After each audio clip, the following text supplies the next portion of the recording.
Good morning. Or for those of you east of the Mississippi, good afternoon. My name is Edward Cato Sanshin Oberholtzer. I'm the resident priest here at the Joseph Priestley Zen Sangha in Lewisburg, Pennsylvania. We're an affiliate of Empty Moon Zen. When my wife and I sent our daughter off to UC Berkeley, she lived in the Oscar Wilde Co-op, only a couple blocks from the Berkeley Stadium. I remember walking over to look at it after Jenny told me that the Hayward Fault, that harbinger of doom, ran right through the stadium between the goalposts of the football field, and sure enough, you could see the stonework over the entrance gate, separating as the two sides of the fault line engaged in a kind of tectonic dance as the Berkeley Hills walked. After we'd settled into the Bay Area, we came to realize that the roads of Oakland were as potholed as the roads we knew back in Boston. But of course, not from winter wear and tear, but from the very movement of the earth. And back there in Boston, the potholes filled the streets each winter, a testament to the power of water, for with each thaw the snow would melt, filling the tiny cracks and crevices in the macadam. And as the water froze, it would expand, widening the cracks in a cycle that depleted the budgets of the public works departments and wrecked cars, trucks, and buses, not to mention my bicycle. The electrically charged water molecules demonstrated the power of naked protons and electrons twisting as they cooled and solidified into rings in such a way as to increase their volume, making ice less dense than liquid water, and along with cracking open the roadway, ensuring through their increase in volume that ice floated on top of water, a miraculous attribute that interestingly allows life to exist on Earth. Other liquids solidify from the bottom up, something that would kill off living creatures during winter months. Ice insulates the water below, allowing the fish to winter over and allowing the pavements to crack open each December. Water can be all-powerful. It was not for nothing that the pre-Socratic philosopher Thales saw water as the first principle of existence. Yes, mountains and hills walk, and the rivers, the streams, the rain, fog, and dew flow. This past Thursday was Earth Day, a day to walk with those mountains and hills, a day to flow with the waters, with the rivers. I think back to those days in Oakland when, while waiting for the on-demand water heater to warm up my shower water, I'd carefully collect the still cold excess water in a bucket there in the shower, and then pour it onto the garden out in the backyard.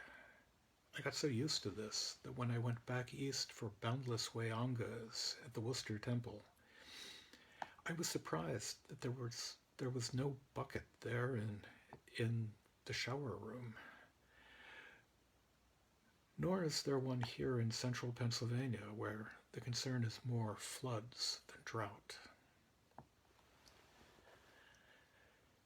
Inspired by the painting known as Mountains and Rivers Without End by an unknown Chinese artist of the 13th century, and depicting the form of mountains and rivers emerging from the emptiness of the blank spaces on the canvas and sliding back into them, Gary Snyder wrote, "Walking on walking, underfoot, earth turns.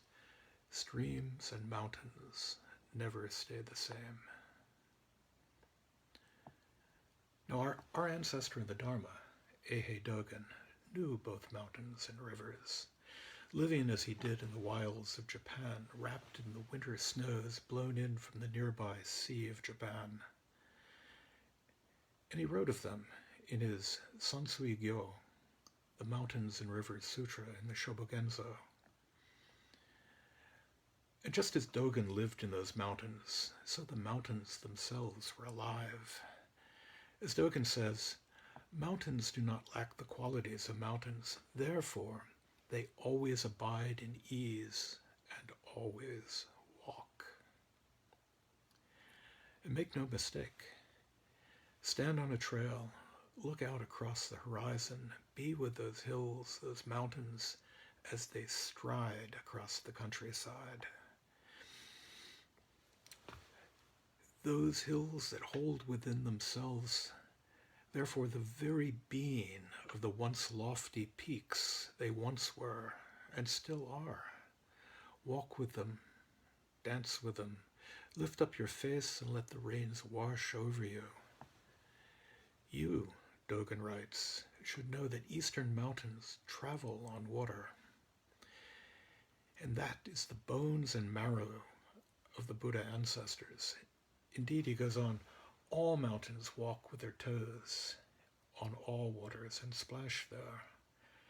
Just as Jesus walked on the storm-driven Sea of Galilee, so the mountains dance and rivers flow. The mountains, rivers, rocks, stones, the very tiles teach, if we only had ears to hear. Dogen tells us to listen then to the voices of the insentient. And the waters, the rivers are, for Dogen, an actualization of the fundamental point. Water flowing everywhere is that emptiness. Mountains and rivers form emptiness, both together, the world around and through us. If an outsider tells them, what you see as a palace is running water, the dragons and fishes will be astonished, just as we are when we hear the words, mountains flow. But step onto a trail and flow with those hills. Surf the clouds with those mountains. Dogen tells us, moreover, it is not only that there is water in the world, but there is a world in water. It is not just in water. There is also a world of sentient beings in clouds. There's a world of sentient beings in the air. There is a world of sentient beings in fire. There is a world of sentient beings on earth. There is a world of sentient beings in the phenomenal world. There is a world of sentient beings in a blade of grass. Whenever there is a world of sentient beings, there is a world of Buddha ancestors. And when mountains love their masters, such a virtuous sage or wise person enters the mountains, since the mountains belong to the sages and wise people living there. Trees and rocks become redundant, and birds and animals are inspired.